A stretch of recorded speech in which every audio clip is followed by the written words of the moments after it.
I am the big tank. On the battlefield of life, nothing's harder than a tank. Yeah, have you ever met a man, heart's full of love, bigger than a tank? Big tank. He served in a few wars, he's a veteran that stands for a cause. For the best interviews and news, just keep it glued to the Tank. I tank. am the tank. Big Big tank. Tank Talk. Tank. Big Tank Talk.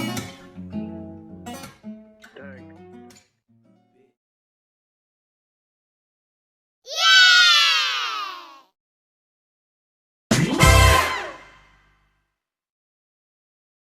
Hello, friends, and welcome to another episode of Big Tank Talk.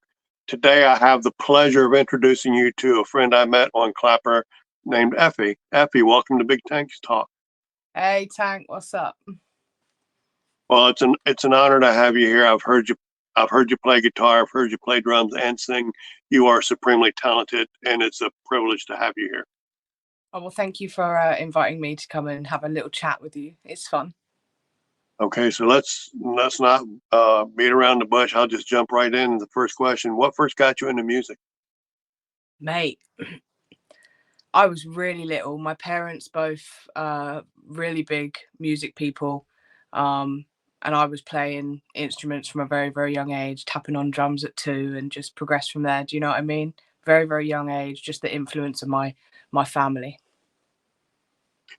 That's I find a lot of my musician friends started pretty young. I guess me starting at 60, I'll get the hang of it eventually. Hey, it's never too late to begin.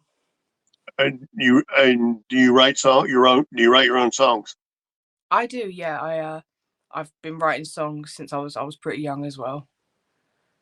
If you wouldn't mind, could you describe your creative process from when you decide you want to write something to the actual performance of it? All right. I mean, I would say that it changes genre to genre because with what I do, I play a lot of different genres because I play with a lot of different musicians, right? And I write for a lot of different musicians.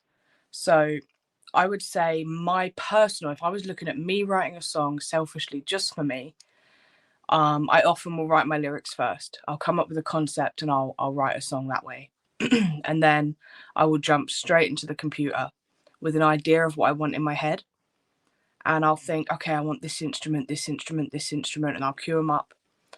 And then I will just go through the process. I tend to actually lay bass lines and stuff first, which is odd, but that's how I write.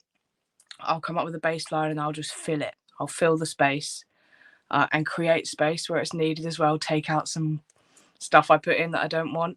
And then I'll always throw my drums in and I might change up some lyrics to fit and flow a little bit better. And then I just get it out there. So I'll mix it, I'll master it, and then I'll do it for distribution, put it out there. And when it comes to performing, depends what I'm doing, depends what instrument I'm on. You know what I mean? But Yeah.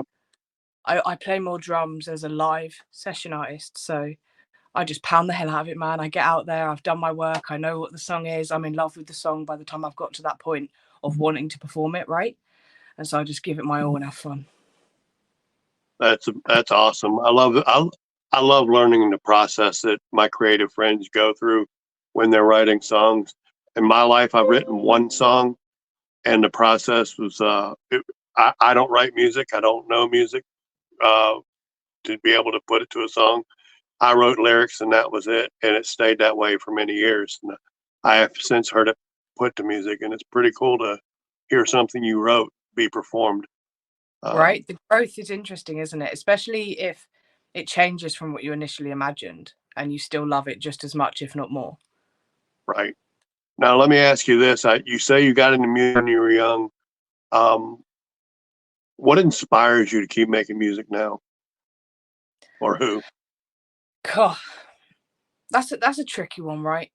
Because ultimately you have to reach a point where you inspire yourself to do it or you just become lazy. So you have to gain some inspiration from yourself and have a belief in yourself that you can carry on doing it. But in terms of who gives me that inspiration to be that person to push myself to keep doing it, my my friends and my family, the people around me. Do you know what I mean? Even strangers on the street, because I don't ever just write about myself. I'm quite a conceptual writer. Like I'll find situations, I'll sit and have a coffee and people watch and develop a story. Do you know what I mean? I do. Everyone from that point of view, you know, and I think people that I've loved and I've lost as well, because I know that they would want me to still be doing it. You know what I mean? And to not give up on something that I've invested so much of my time, my money, you know what I mean? So yeah, that's my main inspirations, I think. Pretty good inspirations, I have to admit. So, as you grew up and performing and writing and being involved in music, what's been the best advice you've ever been given? To not put so much pressure on yourself. So, in terms of that, even if you're one person in music, you need a team. You can't do it alone. Whether that team be having a strong fan base, having management, having a producer you work with, a photographer, like that doesn't matter, but you need a team. You can't just do it by yourself. That was the best advice that I was given. And I was given that just before we ended up getting management for my band. So it was a perfect time where it's like, okay, we'll embrace it. I'll embrace this little thing here and I'll roll with it. And it was some of the best advice I've ever had. It sounds like some really wonderful advice, and especially where it comes to music, I really can't think of anybody that ever said, "Oh, I did this all by myself." You always have a team of people behind you to encourage you to do the little things that maybe when you're in, if you're in the process of being your creative self, there's the little things that some people don't think of, or it's nice to know that you have a team behind you to do that. So I really like that advice. Right. Have you ever done any touring? Yeah. Yeah, I've toured quite a So lot around the UK. I've done a little bit elsewhere. so let me ask you, what is, from your perspective, what's the hardest part about touring? Logistics. My answer will always be logistics, because it's not the music, it's not how tiring you find setting up and breaking down every night, because that takes its toll. I'll tell you, particularly as a drummer, it's a lot of stuff to do. Everyone thinks it's that, but it's logistics. So, okay, we have to rent this van. I have to find places to stay here, here, and here. I want to map the route so we use less fuel, so we save money there. We're on this budget for food in a day. You know what I mean? It's stuff like that. Absolute logistics. It's a nightmare. Nightmare. I've heard a variety of answers to that question, being away from family, which I know is hard, being military. I know what it's like to be away from family and how hard that can be. But I wonder sometimes that people don't think about, and typically it would be people that haven't toured yet, but they want to. They haven't really considered with the logistics, because it changes, and you have to recreate the little things of it every time you stop. So Oh yeah, I have great respect for that answer. It's a really good answer. I Um, appreciate what's your favorite song to perform? it. It can be yours, um, or it can be something somebody else wrote or made popular even.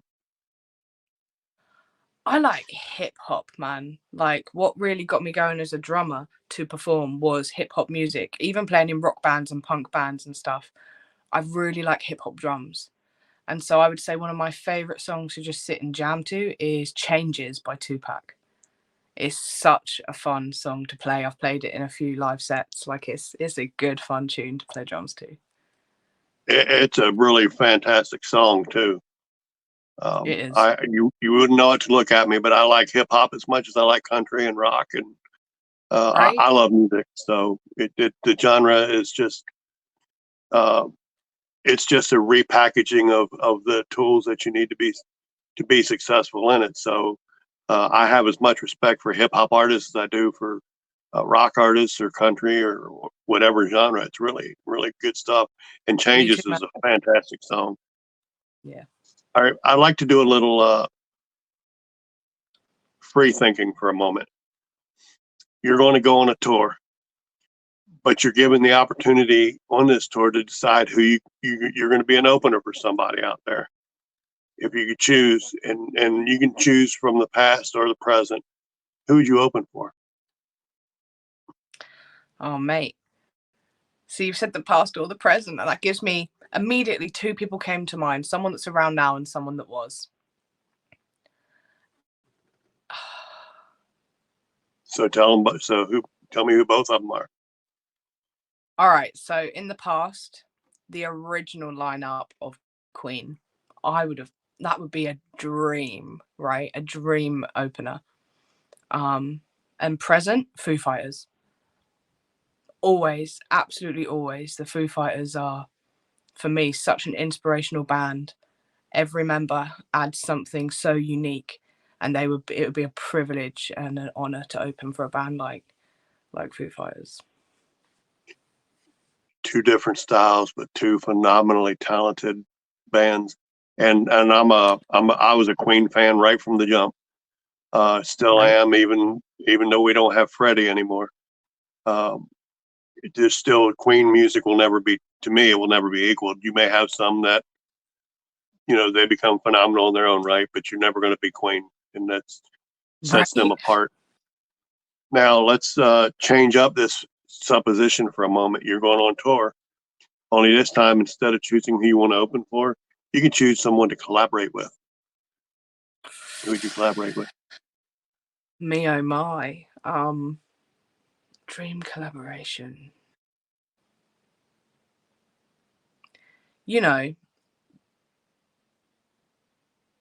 That's really tricky. What a horrible question to ask a musician, Tank. Oh, okay. Pink. Okay, she is phenomenally talented. I could see you guys working together. I actually can picture that in my head. So that's a Right? great answer. She's a huge inspiration for me and someone that I've seen live, and mind blowing, right? Mind blowing. I'd love to collaborate with her. And her collaborations with other people are phenomenal, right? She Oh adds yeah. so much to with others.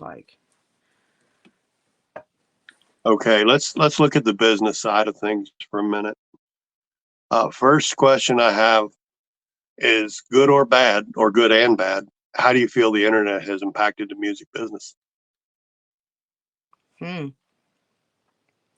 You're definitely right to have included good and bad there, right?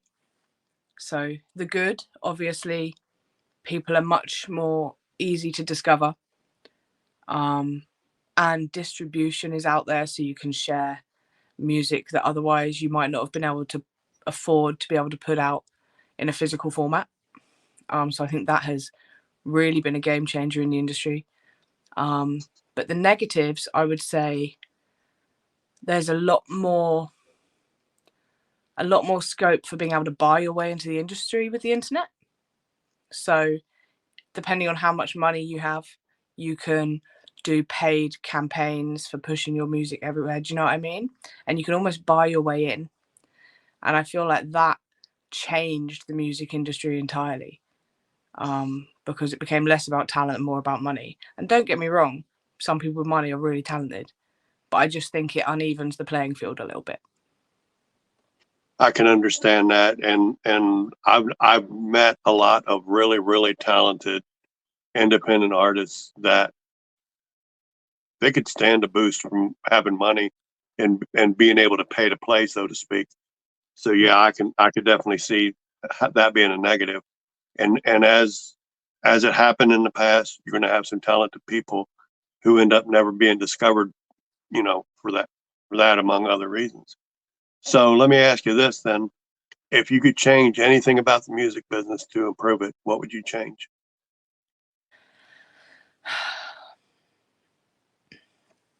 All right. There's lots of things I could do. If I could change it, there were so many things I would change. But one thing that really, I think, gets me, and a lot of people that I know that are in bands playing, and they're doing the same sort of thing as someone that suddenly pops up, but this person that suddenly pops up is the son of this person that's been in a very, very successful band, or the daughter of this person that's been in a very, very, very successful band. I feel like I don't want them not to be successful, don't get me wrong. But I feel like they should have to start from the bottom up. Do you know what I mean? Experience it like someone else, and not just be like, here you go, here's $500,000, go and track this album, and here's this guy that's going to promote it for you, and your first gigs at, you know, I don't know all of your things, but in the UK, like Glastonbury's your first gig, or Download, and it's like, come on now, get real. So I would change that. I would almost say, like, let's even the playing field a bit. I understand that, and not every offspring of a phenomenally talented performer has that phenomenal talent.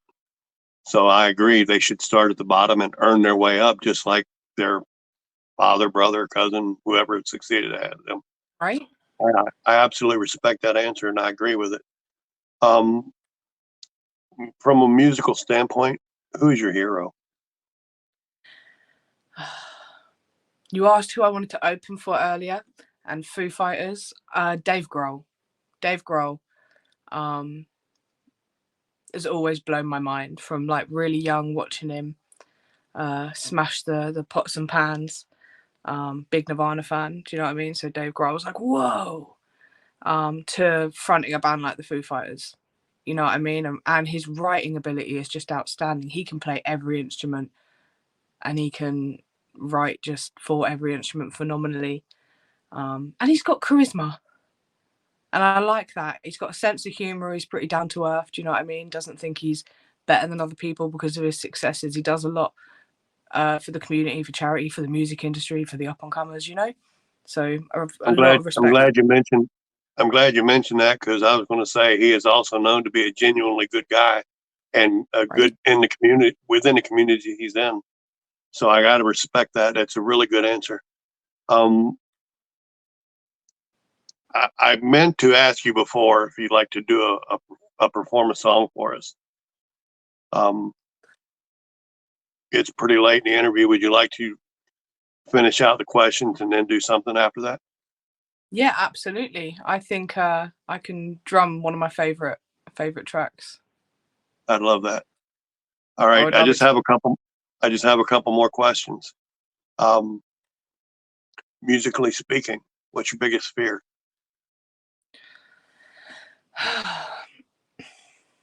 Okay, I'm gonna get super real with you.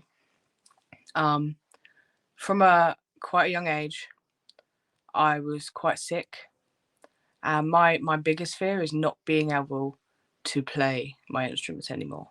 It scares me every single day. Every time I tighten a lug on a snare drum, my wrist is like, oh, every time I wake up with bones, and I feel like if I hit something with a drumstick, my arm is gonna break. Right? Living with the pain and knowing that every year it gets a little harder. Do you know what I mean? That's my biggest fear. I could give up a couple of things here and there, but I don't want to have to lose it all. You know what I mean? That's my biggest fear. I can understand that, and I can put some reality to it. My friends on Clapper know I've been learning to play the guitar, being taught by Rockin' Papa. I haven't been able to play for several weeks now because I'm having back spasms, and there is no way I cannot sit and play the guitar without spasms. And when my back is spasming, there's no way I can play. So I can, like I said, I can put some reality to that fear. I understand it probably better than a lot that haven't been there yet. Right. Yeah.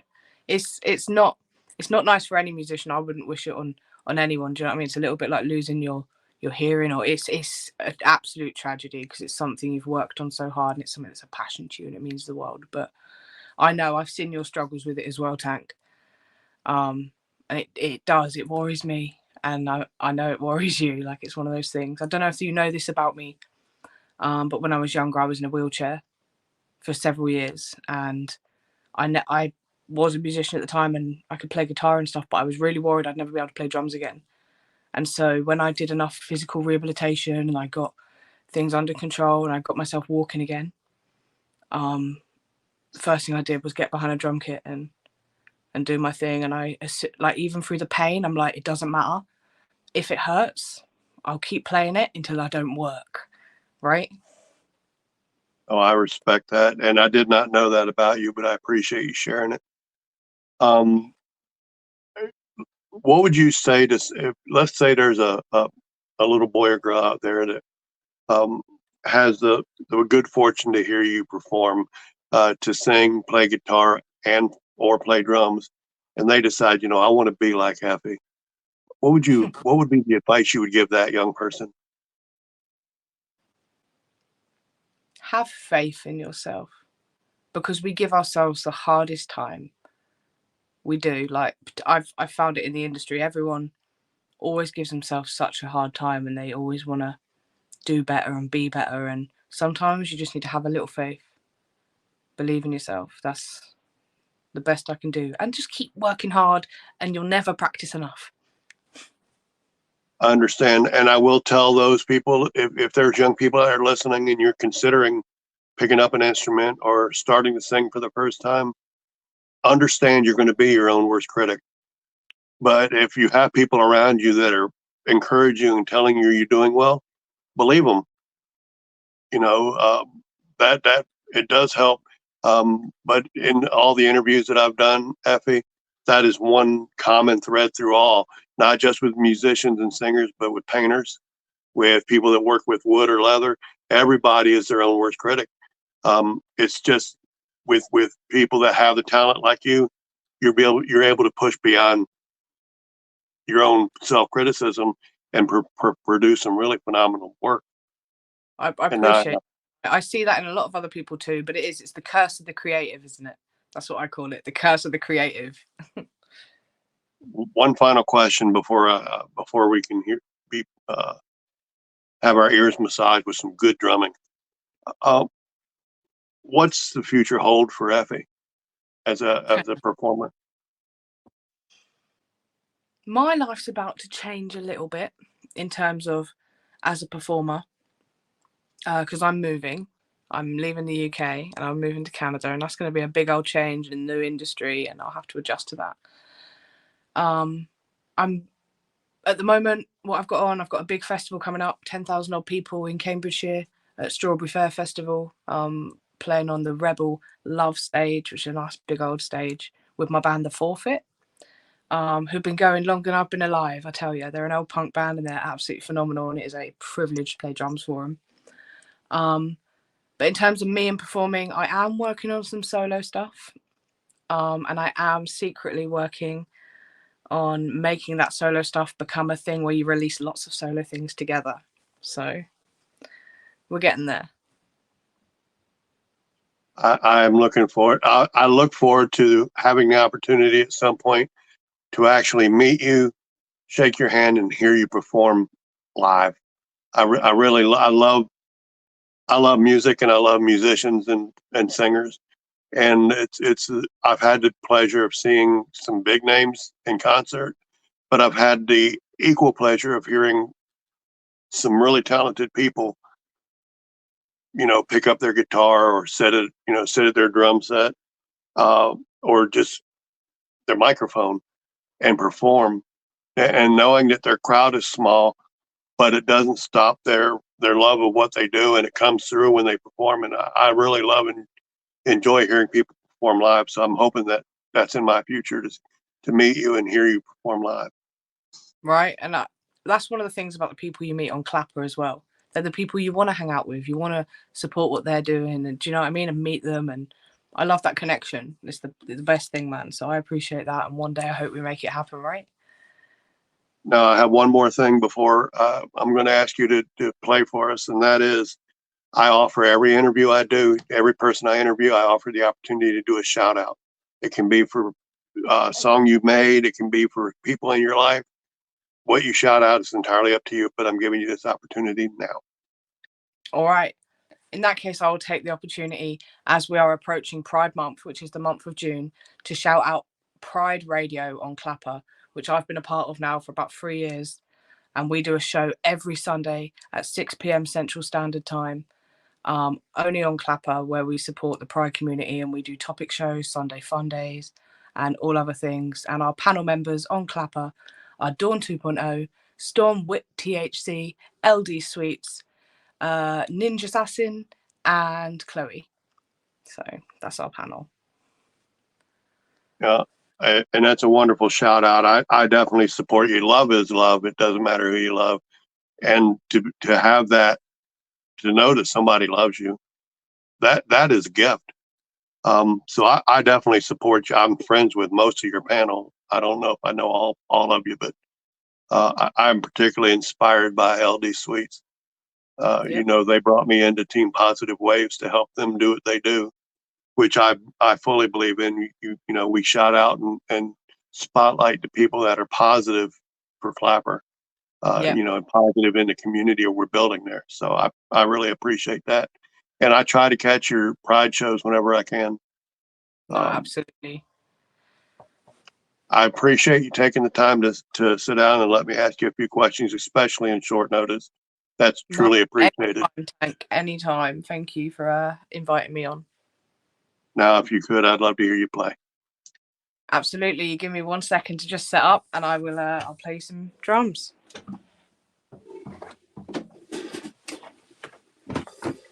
Friends, while she's setting up, if you've never heard of Effy, you never heard her play, I think you're in for a treat. She is phenomenally talented, not just on drums. She can also play guitar, and she sings very well. So any kind of performance you get an opportunity to see Effy perform, it should be a treat, and I'm really looking forward to hearing her play.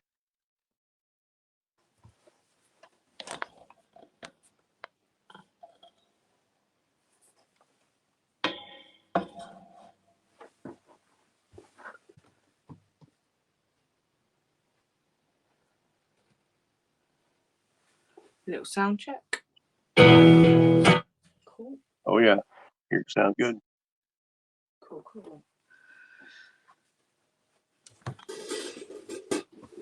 All right. Let's bring you into drumland.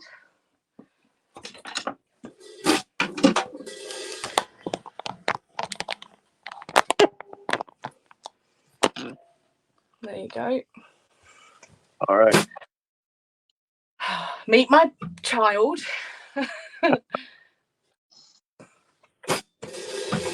Right. We're going to do whenever whenever you're ready, just let her rip. All right, let's go. Shut that up.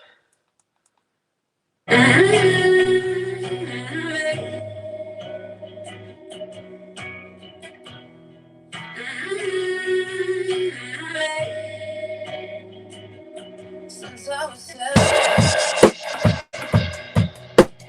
I've always hated nobody, and it feels like nobody's hated me. If somebody found me, it could make me cynical bitch. Don't make me stop from my feelings.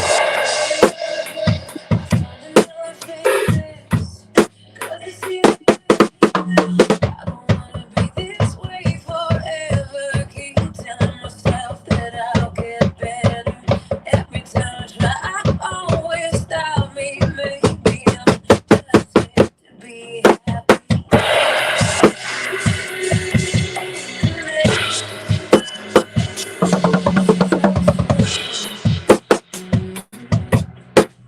I've been with somebody who loves me, and I've been trying to believe it's true. But my head always messes with my heart. But I'm just cynical, bitch. Don't be talking about my feelings. I swear it's not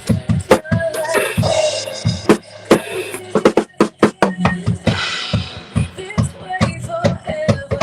Keep telling myself that I'll get better. Every time I try, I always stop me. Maybe I'm just meant to be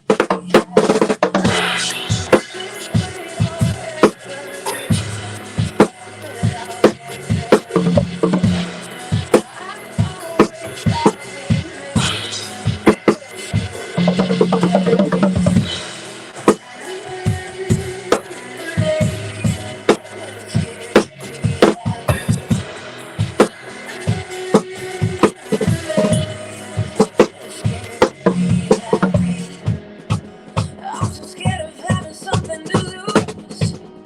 I'm scared of being somebody new. I'm so scared of all I'm seeing the truth.